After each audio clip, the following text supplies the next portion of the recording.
Comment ça va YouTube? Alors mes examens approchent et je me rends de plus en plus compte qu'il va falloir que je révise. Mais depuis quelques mois, j'ai pas ouvert un seul livre et lorsque j'ai ouvert un de mes cours, je me suis fait chier après quelques minutes. Alors je suis allé voir Seigneur Google pour qu'il règle mon problème et ouais, j'ai trouvé une solution. Et la solution que j'ai trouvée, c'est-à-dire faire en sorte que l'ordinateur puisse lire mon cours. Alors je vais partager cette solution avec vous. Let's go!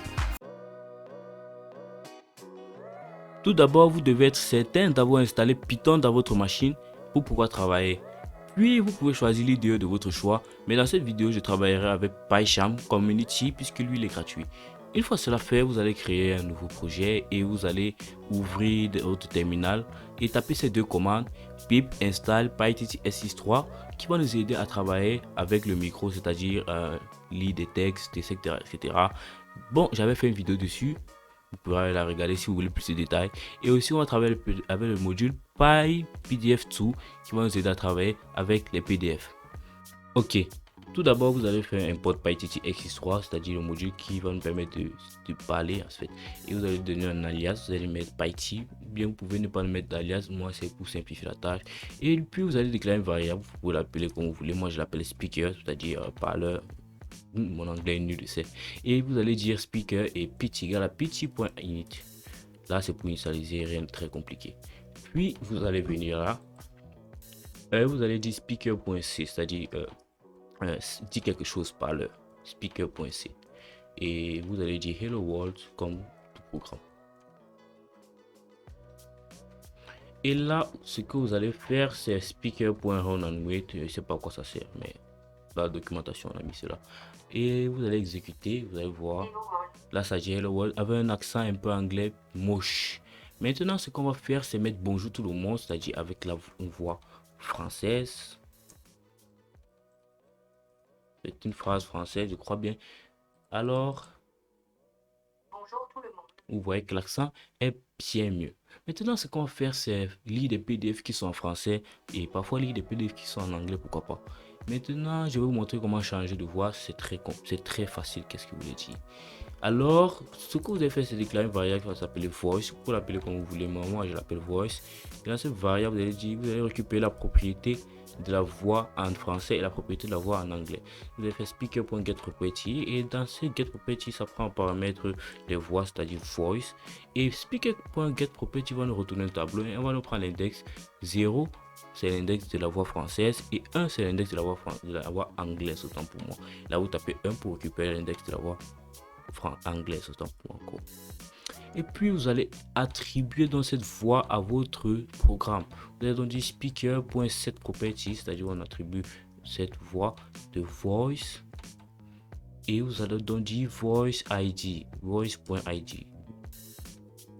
Et là, si on exécute, vous voyez que cela va dire c'est moche. Et on va remettre hello world pour que vous voyez bien. Et là, on clique.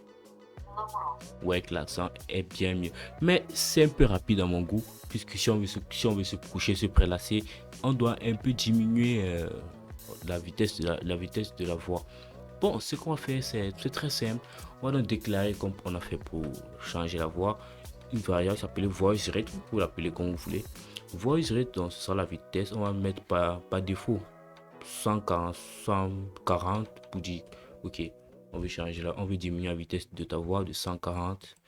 On veut que la vitesse de ta voix soit de 140. C'est pas l'unité de la vitesse de la voix. Et puis on va donc dire voice. Qu'est-ce que dit speaker.setProperty.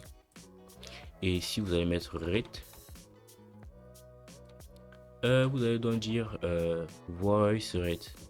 C'est ici. Ça prend deux trucs. Ici, ça prend un string et ce string doit obligatoirement être rate. Vous ne devez pas changer cela. Et ça prend aussi un entier naturel qui est voice rate. Et là, on exécute. Vous voyez que c'est plus lent et c'est plus agréable à suivre. Maintenant, on va un peu organiser tout ceci. Voice rate ne va pas rester ici. Il va rester un peu plus en bas. Et oui, on va faire des sauts de ligne pour que ce soit un peu plus beau. Maintenant, on va travailler avec PyPDF2. Maintenant, on va donc importer cela. On va donc dire PyPDF2. Non, c'est pas ici. PyPDF. PyPDF2, on va donner un alias AsPDF. Pour échanger, ça dépend de vous. Puis on va utiliser une fonction qui est déjà écrite en Python, c'est la fonction open. Vous déclarez variable book et vous allez dire dans open. C'est une variable qui est déjà construite en Python qui permet d'ouvrir des fichiers. Bon, on va donc dire cours 1, mais c'est ce cours-ci, cours 1, et vous avez de la méthode. La méthode, comment est-ce qu'il va ouvrir ce fichier, la méthode d'ouverture. Et il y a deux méthodes d'ouverture, la méthode d'ouverture en écriture, la méthode d'ouverture en lecture. On va utiliser la méthode d'écriture en lecture puisqu'on veut lire ce fichier. On va donc dire RB. La méthode d'ouverture, c'est RB, c'est-à-dire read. Et c'est parce qu'il veut dire B, mais c'est-à-dire read. Alors, puisqu'on a déjà notre fichier book, on va donc le stocker dans une variable pour que PyPDF2 le reconnaisse. On va donc dire PDF Reader est égal à PDF File Reader et on va passer en paramètre notre book tout simplement. Puisqu'on a fait cela, on va donc compter le nombre de pages de ce PDF d'abord. Donc on va donc dire page est égal à PDF Reader .numpage. Ouais, bon, on va d'abord print ceci sur notre console avant d'aller faire un autre truc, print pages, et là je vais exécuter. Ouais, c'est 505 pages, c'est assez long, vous voyez que je peux pas lire cela, et on va ouvrir cela et on va voir ce que c'est. Ouais, c'est celui-ci, Automate de bar stuff with Python, c'est en anglais. Mais ce sont des PDF que je lis parfois. Ce sont des PDF où je trouve des idées d'automatisation. C'est assez cool, ça m'aide beaucoup. Ouais, et vous voyez que dans ce livre, si on passe sur Google Chrome, ici on voit 505 pages de notre PDF. Maintenant, on va essayer de lire ce livre. Et on va essayer de lire ce livre à partir de certaines pages, puisque le reste, il y a plus d'images et plus de trucs comme ça, de listes, c'est pas cool. Et pas utile, on va lire les points, ça va dire chapter 1, point, ce qui est annuel. Donc on va commencer à lire un certain point. Donc à quelle page? On va chercher une page assez intéressante. Là, ça c'est cool, la page 37. Ok, on vient dans notre fichier là. Et puis on va dire page est égal à pdf reader.getNumPage. Non, c'est getPage. Et là, on va passer la page, c'est-à-dire la page. Qu'est-ce qu'on va bien dire comme page? Oui, on va donner page 37, la page 37. Donc pour moi, ouais, la page 37. Et on va donc extraire le texte qui est dans cette page. On va le transformer en string. Donc texte est égal à page.extractText. Ok, cool. Maintenant, au lieu de mettre speaker.c hello world, on va donc dire speaker.c. Speaker.c, le texte qu'on a extrait de cette page. Speaker.c texte. Et ouais, tout devrait bien marcher. Et on exécute, on va dans le PDF. 14 chapter 1. Entering expressions into T. Interactive shell. You run the interactive shell by launching idle, which you installed with Python in the introduction. On Windows, open the Start menu, select All Programs. Python 3.3. Et là, vous voyez que ça c'est cool. Maintenant, on va faire un exemple avec un PDF en français. Et vous verrez que c'est pas aussi cool. Donc, au lieu de mettre cours 1 là, j'enlève ce 1. Et si je mets, oui, je mets 0 pour dire en français. Cours 1, fait cours.pdf, c'est un cours que je devrais réviser. Et ouais, c'est pas du tout fun ceci. Pas du tout. Alors, je vais dire que je vais commencer à lire la page 37 aussi, puisque ça commence à parler aussi là-bas. Je vais donc exécuter ceci. Privacy partie 1. Le développement logiciel. Plusieurs approches ont été suggérées pour déterminer les classes et du domaine. Identifier les noms algébriques. Et ouais, vous voyez que c'est pas du tout cool. Si vous affiche ce que ça a mis, vous allez voir que...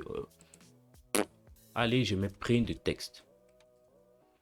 Ça a mélangé les lettres et les phrases, ça n'a pas différencié. Aussi, print PDF tout, je crois que ça marche uniquement en anglais, malheureusement. Alors, si je fais un print de texte, vous voyez que ta console, ça a tout mélangé. Partie 1. Vous voyez, ça met la description et ça ne met aucun espace. Plusieurs approches. Ça, c'est pas cool. Je ne vous conseille pas vraiment, sauf si vous avez un petit PDF, pas très long, pas très condensé. Ouais, vous pouvez faire cela. Mais en anglais, ça marche parfaitement. Maintenant, je vais faire en sorte qu'on puisse déjà enlève ceci. Je mets mon cours en anglais, je mets ceci et ouais, j'enlève le print text, on n'en a pas besoin. Maintenant, je vais faire en sorte que ça puisse lire plusieurs pages à la fois. Alors, ça, c'est très simple. Je vais venir ici, je vais faire une boucle for. Vous avez déjà compris. For num in range, c'est-à-dire, on va donner un ordre de 37 à, on va dire 100. Et on va mettre un 2 points là. Et ceci, on va le décaler de ce côté. Et au lieu de lire 37, on va lire 9. Ah, j'ai pas fermé la parenthèse là. Et là, on voit, là, c'est cool. On va aussi mettre ceci dans... Et ouais, si on exécute... 14 Chapter 1. Ça commence à lire. Ça va lire jusqu'à la fin. Expressions into T. E. Ouais, Interactive shell. la ferme. Bon, j'espère que cette vidéo vous a plu. Si c'est le cas, abonnez-vous, likez et partagez. Et ouais, je ferai encore plus de vidéos de ce genre. On se revoit pour une nouvelle fois.